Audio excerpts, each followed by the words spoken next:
the next question I had was, you mentioned that, so Anthony asks, and I think that, do you have a ballpark figure on how much it costs to do film analytics and the business plan? So I think people should reach out to you and talk about their particular project and where it is and what their objectives are, and then you talk about pricing. But do you want to tell them, it's less than Yeah, and $20,000 it's going to be shocking to people, but the way I've built Mhm. my service Mhm.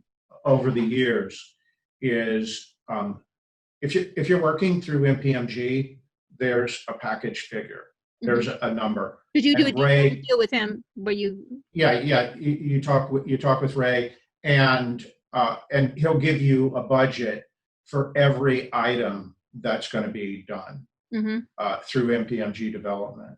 In my work alone, I built it in a modular fashion.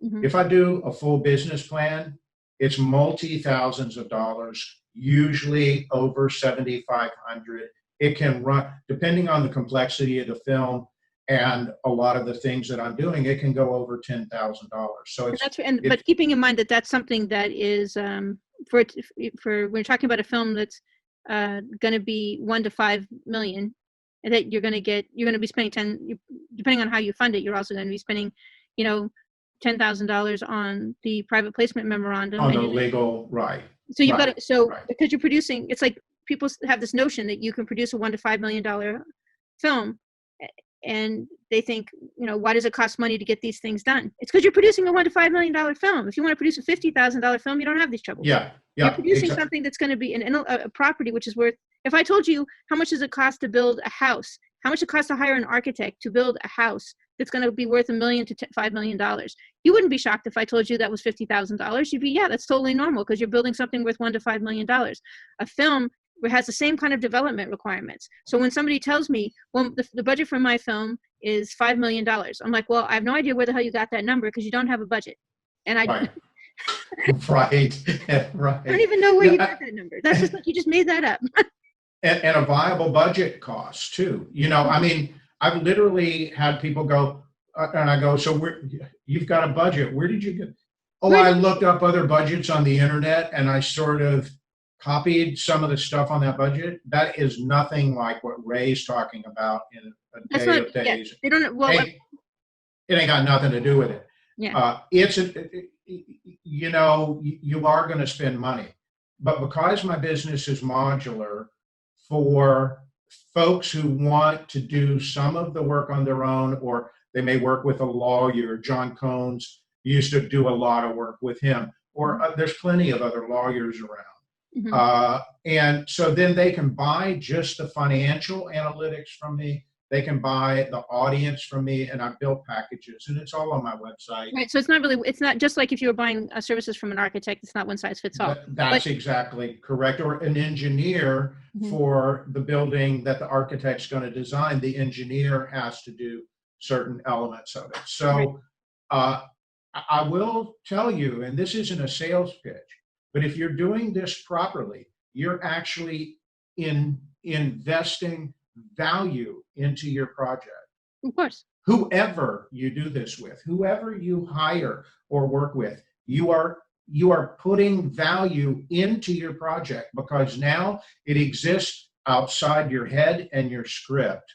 You see what I'm saying? And your dream. Yeah, you mean, I just want to make sure I understand completely. You mean if I have the intention to build a $1 to $5 million building, you mean there might be value in having a completed set of plans by an architect who's had a lot of success getting buildings made, and having attached a general contractor who can actually build that building, and a structural engineer who can make sure that the building passes all of the safety checks and also doesn't fall down, so the building doesn't fall down? You mean those things have value? They do in that world. They do, yes, and they're fungible. You can trade them. Right. No. You see what I'm saying? You can trade them. Yeah, no, exactly. People do, it's called the turnaround. When people start to produce a film and everything's go, but then they reach a point where they go, I don't want to produce this, or I've run out of money. People do sell film packages. If you look up films bought, when you get a chance, Google films bought in turnaround. The reason it's possible to buy a film in turnaround is because the development's all been done. and they have the budget, they have the shooting schedule, they have the financial analytics, they have the distribution plan, they have all of these pieces in place, so people know how much the project is worth. And folks can say, okay, well, I do want to produce that particular project. It's a young adult sci-fi. I do want that. Right. I'm going to go ahead and buy you out by giving you the $100,000 or $150,000 that you spent because I want to produce this. I want to take over this project, and almost all the work is done. A lot of the risk has gone away because the project is not just a script.